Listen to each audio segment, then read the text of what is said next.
नमस्कार. आज आपल्या तक्षशिला बौद्ध विहार या ठिकाणी दर रविवारीप्रमाणे चारिका सोबतच विहारामध्ये कार्यक्रम या तक्षशिला बौद्ध विहारामध्ये सर्व एरियातील परिसरातील उपासक उपासिका इथं जमलेले आहेत. तर त्या निमित्ताने आज लोकजागर सांस्कृतिक मंच जलशाचा जो कार्यक्रम आहे नवतरुण इथं आपल्या इथं यांनी खूप असं बहारदार असं आपल्या कलेच्या माध्यमातून सादरीकरण केलं. तर आज त्यांच्याशी आपण चर्चा करणार आहोत. तर काय सांगाल, आज तुम्हाला कसं वाटलं की लोकविकास मंचाच्या माध्यमातून आपण इथं प्रबोधन करता, तर काय वाटतं? सर्वप्रथम सर्वांना जय भीम. मी ॲडव्होकेट गौतमी आव्हाड. आमचा जो हा लोकजागर सांस्कृतिक मंच आहे, या मंचाच्या माध्यमातून आम्ही सर्व महापुरुषांच्या विचारांचा जागर घालतो, जेणेकरून हे जे प्रबोधनात्मक जे कार्यक्रम आहेत हे जाऊन त्याच्यातले जे काही विचार आहेत ते लोकांनी आम्हाला जे महापुरुष समजले आहेत त्याप्रमाणे आम्ही आमच्या गाण्याच्या प्रमाणात मांडतो, गाण्याच्या स्वरूपात आम्ही ते मांडतो. आणि त्यातून जर काही चांगले उपदेश किंवा चांगले विचार जात असतील तर हे आमच्यासाठीच ही खूप चांगली गोष्ट आहे. जे की आम्हाला बाबासाहेब समजलेत, आम्हाला जे महापुरुष समजले आहेत, तोच विचारांचा जो त्यांच्या विचारांचा गाडा आहे तो आम्ही सतत मांडत राहू यापुढे. आणि या तक्षशिला बुद्ध विहारामध्ये आम्हाला जो काही चान्स मिळाला, इथं जे काही आम्ही आमचं शाहिरी जलसा सादर केला, यामध्ये देखील आम्हाला खूप आनंद आहे की इथून येणारं जे प्रेम आहे ते आमच्या सर्व नवतरुणांसाठी खूप महत्त्वाचं आहे. आणि ती जी पॉझिटिव्हिटी आहे ती आम्हाला खूप अजून उत्साह निर्माण करून देते की अजूनही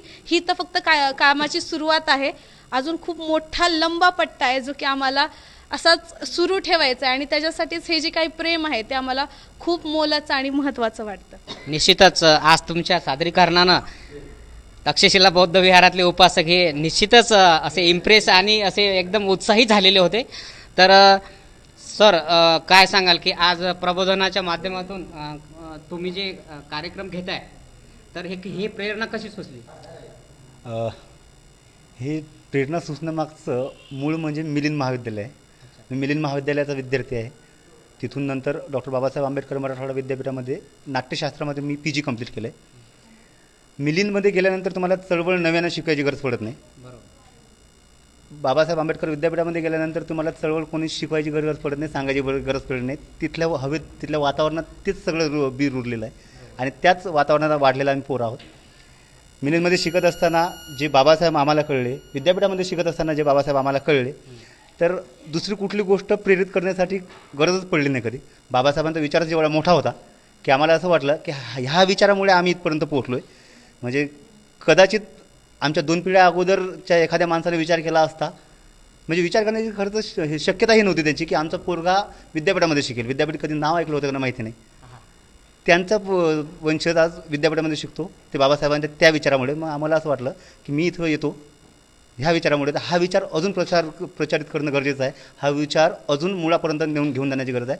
आणि हा विचार घेऊन जाण्यासाठी मग आम्ही माध्यम लोकजागर सांस्कृतिक मंचाचं निवडलं.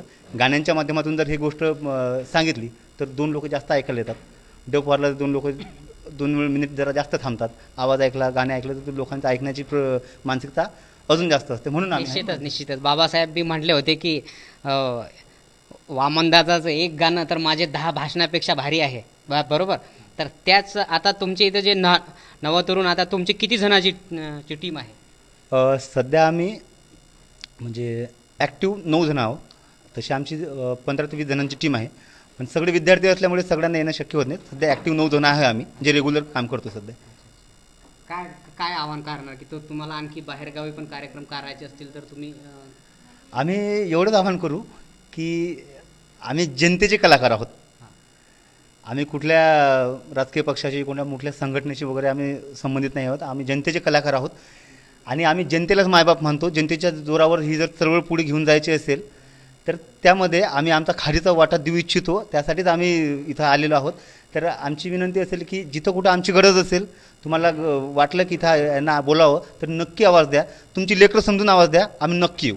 काय नाव सर आपलं? मी सचिन तायडे, लोकजागर सांस्कृतिक मंच सदस्य. आमचा मोबाईल नंबर 8605 19 88 70. आमचं कार्ड आपल्याकडे देतो, नक्की. निश्चितच तुम्हाला या आमच्या चॅनलच्या माध्यमातून आणि तक्षशिला बौद्ध विहार उपासक उपासिकाच्या माध्यमातून चांगला प्रतिसादसुद्धा भेटेल आणि सर्वांनी एकदा आपल्या एरियामध्ये यांना बोलावून या नवतरुणांचे उत्साह वाढवण्यासाठी एकतरी यांना चान्स देण्यात यावा आणि अशाच पद्धतीने आपण आपल्या ओके तर या माध्यमातून कलेच्या माध्यमातून ते महापुरुषांचे विचार प्रत्येक घराघरापर्यंत पोहोचवण्यासाठी तयार आहेत. त्यांना प्रोत्साहित केलं पाहिजे आणि आपल्या या नंतरच्या पिढीमध्ये कलाकार लोक टिकले पाहिजे. यासाठी थँक्यू.